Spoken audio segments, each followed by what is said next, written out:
Hello, good morning students. देखो अपन ने अर्थ form केचुआ वाला टॉपिक स्टार्ट किया था और उसमें मैंने उसकी बाह्य संरचना आपको करा दी थी, एक्सटर्नल स्ट्रक्चर करा दी थी और थोड़ा सा डाइजेशन या एलिमेंट्री कैनाल का भी आपको करवा दिया था। अब यहाँ पे देखो अपन दूसरा सिस्टम स्टार्ट कर रहे हैं, वो कौन सा है? Blood circulatory system. अब ये जो है सबसे पहली बार जब अपन ने परिसंचरण तंत्र या सर्कुलेटरी सिस्टम करा था तब मैंने आपको बताया था कि जो केचुआ एक निम्न वर्ग का, लोअर कैटेगरी का है, फिर भी इसमें बंद प्रकार का यानी कि क्लोज्ड सिस्टम पाया जाता है परिसंचरण तंत्र, तो इसलिए ये इम्पॉर्टेंट है। अब आप ये डायग्राम देख रहे हो, इस डायग्राम में आप देखो कि इसमें 1 2 3 4 5 6 छह आपको हृदय जैसी संरचना दिखाई दे रही है। हालांकि है नहीं, लेकिन फिर भी इनका काम वही है जो हमारे हृदय का होता है।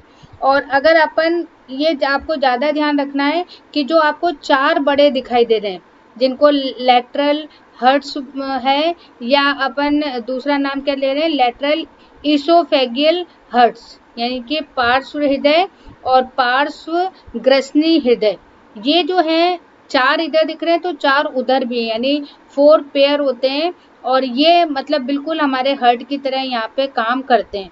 फिर उसके बाद में दो आपको एंटीरियर लूप्स दिखाई दे रही हैं, अग्र लूप कह सकते हैं इनको, और ये मतलब इतनी ज़्यादा इम्पोर्टेंट नहीं है, फिर भी जो है यहाँ पे आपको ध्यान रखना है कि यहाँ पे 6 या आप अगर विकसित कहोगे तो 4 जोड़ी हृदय यहाँ पर पाए जाते हैं।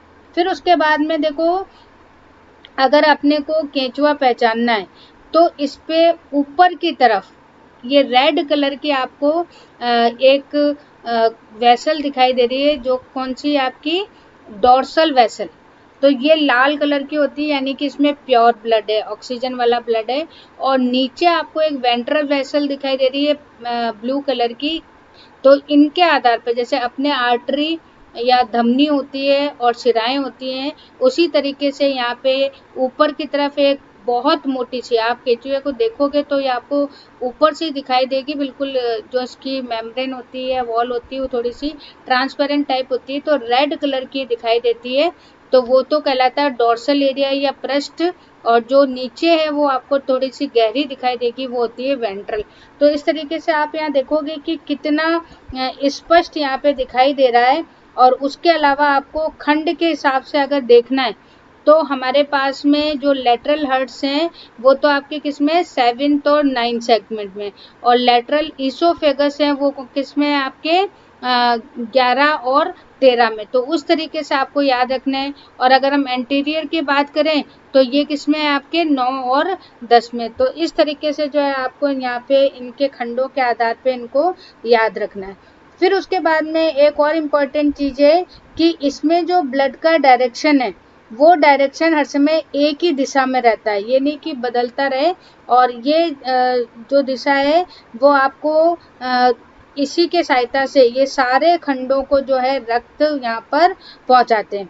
फिर यहाँ पे देखो इसके जो ब्लड है उस ब्लड में भी हीमोग्लोबिन होता है, लेकिन क्योंकि रुधिर कणिकाएं वगैरह नहीं होती हैं इसलिए ये हीमोग्लोबिन प्लाज्मा में घुला रहता है, तो रेड ब्राउन कलर का ये ब्लड यहाँ पे दिखाई देता है। फिर इसकी जो ब्लड है उस ब्लड में भी जैसे अपने आरबीसी होती हैं कि जो एंटीजन वगैरह उनको खा के नष्ट करती हैं, तो उसी तरीके से यहाँ पर वो भी उसको खाकर नष्ट करता है। तो यहाँ पे ये आपको बहुत इम्पोर्टेंट बस ध्यान रखना है, ज़्यादा आपके बुक में है नहीं, कि इस तरीके से जो है सबसे विकसित प्रकार का अगर रक्त परिसंचरण तंत्र है तो वो किस में है, केंचुए में।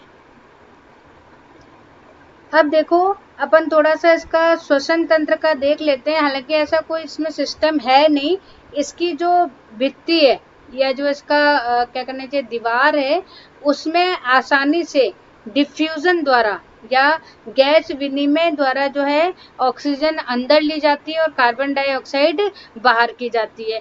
तो ये जो काम है वो काम कौन करता है, जो ब्लड की कैपिलरीज होती हैं, वेसल्स होती हैं जो स्किन पे होती हैं, और उनकी सहायता से इजीली ऑक्सीजन तो एनवायरनमेंट से ली जाती है और कार्बन डाइऑक्साइड को बाहर छोड़ा जाता है। तो कोई ज़्यादा स्पेशल इसमें नहीं है, बस आपको ये लिखना है कि साधारण विसरण या डिफ्यूजन मेथड से ये काम यहाँ पर होता है।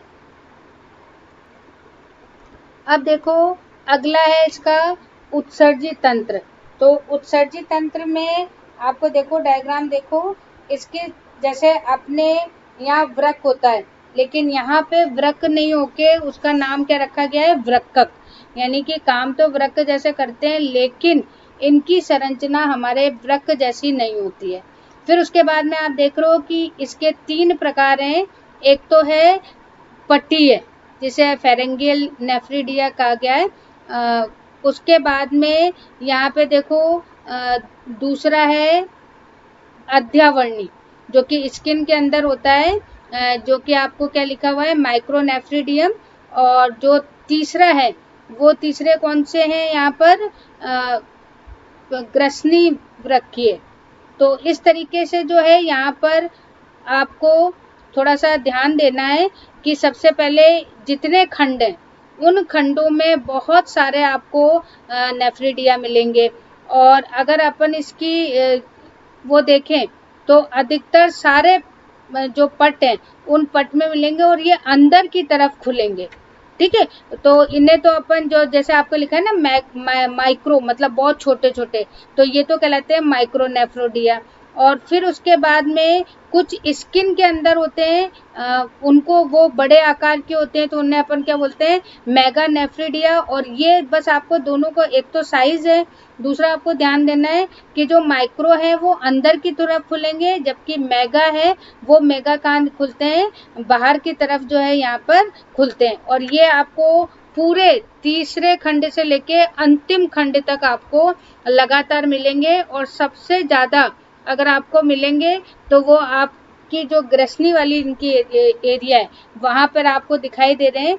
ये जो ग्रसनी वाले हैं ये ग्रसनी चौथे, पांचवें और छठे खंड में, ठीक है, आपको दिख रहे हैं कि यहाँ पे 3 जोड़ी यहाँ पे फेरेंगियल है और ये थोड़े इम्पोर्टेंट होते हैं, और इनकी सहायता से जो भी ग्रसनी से संबंधित उत्सर्जी पदार्थ है उन उत्सर्जी पदार्थ को यहाँ से निकाला जाता है। अब यहाँ पर वैसे तो नहीं, लेकिन अगर आप डिटेल में देखोगे तो यहाँ पर ये समूह के रूप में जो है आपको दिखाई देंगे, और इनकी जो संरचना है वो संरचना बहुत ज़्यादा जो कहना चाहिए जटिल होती है। तो जैसे ये जो आपका मेगा नेफ्रिडिया दिया हुआ है इसकी संरचना आप देखोगे तो बहुत ज़्यादा, इसमें बहुत सारे ट्यूब्स होते हैं और एक ब्लॉक की तरह दिखाई देता है। तो ये इसकी जो संरचना है वो बहुत ज़्यादा जटिल होती है, लेकिन आपके कोर्स में नहीं है इसलिए मैं इसको नहीं करा रही। अगला देखो इसमें तंत्र है तंत्रिका तंत्र, और ये जो तंत्रिका तंत्र है इसमें आपको दोनों में डायग्राम दिखा रही हूँ। तो ऊपर आपको एक रिंग जैसी दिखाई दे रही है और नीचे एक रस्सी की तरह दिखाई दे रही है।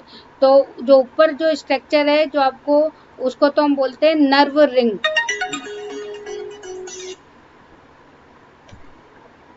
और जो नीचे है एक रस्सी जैसी दिखाई दे रही है उसे हम क्या बोलते हैं, नर्व कॉर्ड।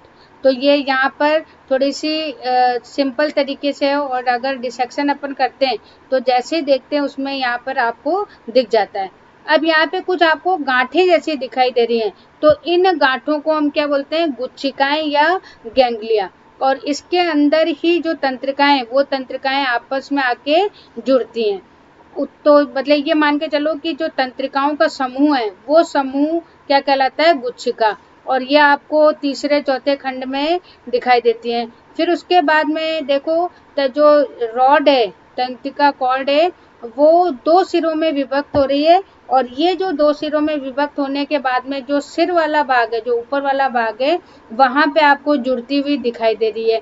तो ये जो तंत्रिका वलय है या नर्व रिंग है, इसके अंदर आपको प्रमस्तिष्क गुच्छिका मिलेगी, जो कि एक तरह से आप कह सकते हो कि ब्रेन जो है उसका फॉर्मेशन करती है, जिसे अपन बोलते हैं सेरिब्रल गैंग्लिया या सुप्रा फेरिंग्स। ठीक है, फिर उसके बाद में देखो प्रमस्तिष्क गुच्छिका और जो वलय है उसमें से कुछ तंत्रिकाएं आपको निकलती हुई दिखाई दे रही हैं, और ये ही तंत्रिकाएं जो होती हैं, ये तंत्रिकाएं ही जो संवेदनाएं उनको ग्रहण करने का या उसका अनुक्रिया करने का काम यहाँ पे करती हैं। अब यहाँ पे देखो, क्योंकि इसमें केंचुए में कोई ऐसे सेंसरी ऑर्गन या संवेदी तंत्र नहीं होते हैं कि जैसे अन्य में होते हैं, तो यहाँ पे सबसे पहले आंखें नहीं होती यहाँ पे, लेकिन ये जो प्रकाश है, जो लाइट है, उसके प्रति थोड़ा सा संवेदी होते हैं कि ये अंधेरे में रहना पसंद करते हैं। अगर लाइट इन पर डालोगे तो ये अंधेरे में जाने की कोशिश करेंगे। तो इनमें थोड़ी सी स्पर्श और प्रकाश के प्रति जो है संवेदनाएं होती हैं, कुछ ऑर्गन होते हैं जो यहाँ पर पाए जाते हैं। उसके अलावा ये जो जैसे अर्थ में कोई वाइब्रेशन वगैरह है उसको भी महसूस कर लेते हैं।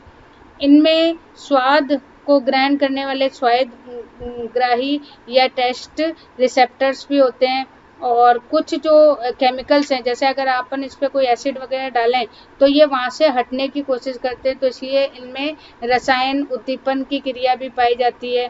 ठीक है, तो ये हालांकि है तो इसमें नर्वस सिस्टम, लेकिन ये इतना इम्पोर्टेंट या यहाँ पर अच्छी तरीके से ज़्यादा डेवलप नहीं होता है।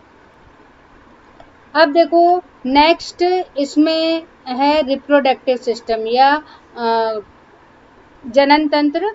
अब देखो सबसे पहली बात तो जो केंचुआ है वो कैसा होता है, उभयलिंगी या हर्मेफ्रोडाइट होता है, यानी कि इसमें नर और मादा दोनों अंग एक ही शरीर के अंदर पाए जाते हैं। और आप देख भी रहे हो डायग्राम में कि यहाँ टेस्टिस भी है यानी वृषण भी है, तो ओवरी भी है, दोनों ही चीज़ें यहाँ पे है।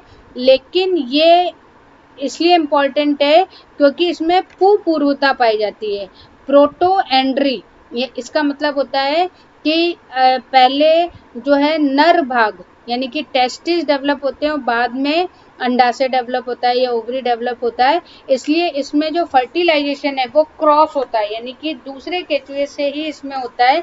इसलिए ये इसमें ध्यान रखना। और कई बार क्वेश्चन भी आती है कि पूर्वता या प्रोटोएंट्री क्या होती है, तो आपको ये लिखना है कि जब मेल फीमेल से पहले डेवलप हो तो उसे हम क्या बोलते हैं, प्रोटोएंट्री।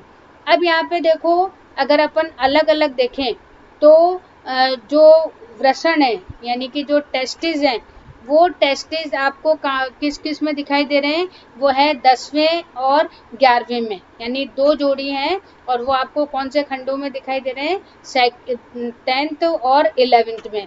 और फिर उसके बाद में इसी के नीचे सेमिनल वेसिकल भी है, जिसमें कि इनके शुक्राणु जो बनते हैं, जो ब्लू कलर का आपको दिखाई दे रहा है, उसमें इकट्ठे होते हैं, कीप की तरह इसमें लगे हुए हैं।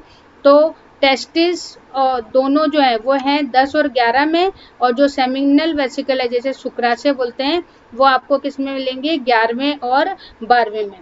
उसके बाद में आपको दिखाई दे रहा है कि एक लंबी सी 2 आपको नलियां दिखाई दे रही है जिसे वास्ट डिफरेंस दिया हुआ है, और ये क्या है, शुक्रवाहिनी। जो वृषण से या शुक्राशय से जो शुक्राणु निकलते हैं तो वो जाकर कहाँ इकट्ठे होते हैं, वो जाकर इकट्ठे होते हैं 18वें खंड में, जो आपको दिखाई दे रहा है। तो ये 18वें खंड में आपको यहाँ पर दिखाई दे रहा है। उसके बाद में जो है 18वें खंड में, जैसे मैंने आपको स्टार्टिंग में बताया था कि नर जनन छिद्र पाया जाता है जिसकी सतह से शुक्राणु जो है बाहर निकलते हैं। उसके बाद में अपन यहाँ पे थोड़ी ग्रंथियाँ देखते हैं। तो यहाँ पे प्रोस्टेट ग्रंथि है, प्रोस्टेट ग्लैंड आपको दिखाई दे रही है पीले रंग की, और वो काफ़ी बड़ी होती है। और उसके अलावा इसमें और भी ग्रंथि हैं, आपको 4 डॉट से दिखाई दे रहे हैं, जिनको एसेसरी या सहायक ग्रंथियां कहते हैं। तो ये भी यहाँ पर नर वाले में यहाँ उपस्थित होती है, और इनकी सहायता से जो है शुक्राणु को रखा जाता है। तो ये तो आपके क्या हो गए, ये सारी चीज़ें हो गई किसमें, नर जनन तंत्र में। फिर अपन मादा जनन तंत्र की बात करते हैं। तो यहाँ पे सबसे स्टार्टिंग में आपको 4 जोड़ी, और वो पहले भी मैंने आपको बताया था कि 4 जोड़ी स्पर्मेथिका जो है वो दिखाई दे रही है। उसके बाद में आपको यहाँ ओवरी दिख रही है, जो आपको 13वें खंड में एक जोड़ी मिलेगी, और उसके नीचे फिर एक कीप जैसी दिखाई दे रही है जिसे ओविडक्ट कहते हैं, और ये दोनों ओविडक्ट मिलके 14वें खंड में एक छिद्र की सहायता से बाहर की तरफ खुलती है जिसे अपन बोलते हैं मादा जनन छिद्र। तो ये सारी चीजें मैंने आपको पहले ही बता दी थी। तो इस तरीके से जो है 18वें खंड में नर जनन तंत्र और 14वें खंड में मादा जनन जो है वो यहाँ पर बाहर की तरफ खुलती है। तो ये यहाँ पे कुछ आज अपन ने रिप्रोडक्टिव ऑर्गन है उसके बारे में पढ़ा। अब देखो अपन यहाँ पे थोड़ी सी निषेचन क्रिया भी देख लेते हैं कि पहले मैंने आपको स्टार्टिंग में बताई थी कि ये जो है द्विलिंगी होते हुए भी इसमें निषेचन कैसा होता है, पर निषेचन होता है। और इसमें जो है सबसे पहले जो दो कॉकरोच हैं वो दो केंचुए हैं वो अपोजिट डायरेक्शन में आके जुड़ते हैं, और जो आपको जनन एपिथेलियम बताई थी जिसकी सहायता से ये एक दूसरे से जुड़ने की कोशिश करते हैं। फिर जो एक केंचुआ है उसमें से 8वें छिद्र में से जो शुक्राणु है वो शुक्राणु किस में डाल दिए जाते हैं, जो स्पर्मेथिका है जो शुक्रदानी है उसके अंदर डाल दिए जाते हैं, जिसके बाद में ये कहाँ इकट्ठे होते हैं जाके, ये होते हैं पर्याणिका में। तो पर्याणिका में आपको पता है क्लाइटेलम में 14वां जो छिद्र है वो है मादा जनन छिद्र। तो उससे अंडे निकलते हैं, उसमें पहले से शुक्राणु है, ये दोनों मिलके ठीक है किस में इकट्ठे हो जाते हैं, पर्याणिका में। और ये जैसा आप चित्र में भी देख रहे हो इसको पूरा का पूरा कोकून के रूप में, क्यों, क्योंकि पर्याणिका के अंदर कुछ ग्रंथि कोशिकाएं होती हैं जिनसे इसका कोकून का निर्माण होता है, और फिर इस कोकून को बाहर त्याग दिया जाता है, और लगभग 3 या 4 सप्ताह बाद इनमें से कोकून में से जो है छोटा सा केंचुआ या शिशु केंचुआ यहाँ से बाहर निकलता है।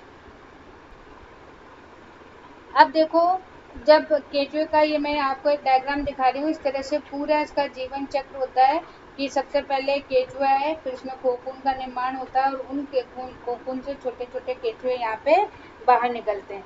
अब जो केंचुआ है ये केंचुआ ये मानते हैं अपने किसानों का मित्र इसको कहा जाता है। वो इसीलिए कहा जाता है क्योंकि ये मिट्टी के अंदर रहता है और मिट्टी में ऊपर नीचे होता रहता है, जिससे कि मिट्टी कैसी हो जाती है, थोड़ी पोरस हो जाती है, उसमें छोटे छोटे छिद्र टाइप के हो जाते हैं जिससे इसमें वायु घुस जाती है और मिट्टी की उर्वरता क्या हो जाती है, बढ़ जाती है। दूसरी क्या होती है कि ये जो मिट्टी खाता है, मतलब खाता तो ये पत्ती वगैरह सड़ी गली चीज़ें खाता है, लेकिन उसके साथ में मिट्टी भी इसमें चली जाती है और फिर ये मिट्टी को अपने शरीर से त्यागता है, तो वो मिट्टी भी क्या हो जाती है, कंपोस्ट के रूप में, एक उर्वरक के रूप में यहाँ पे काम में आती है। तो इसलिए जो है किसान का मित्र कहा जाता है केंचुए का।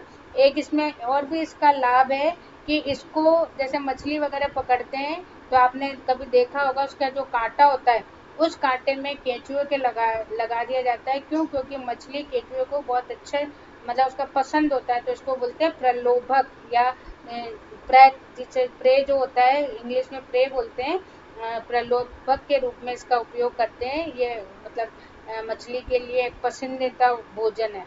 तो इस तरीके से जो है आज आपका केंचुआ कंप्लीट हो गया। अब कल मैं कॉकरोच वाला स्टार्टिंग करूँगी। ठीक है, ओके, थैंक यू।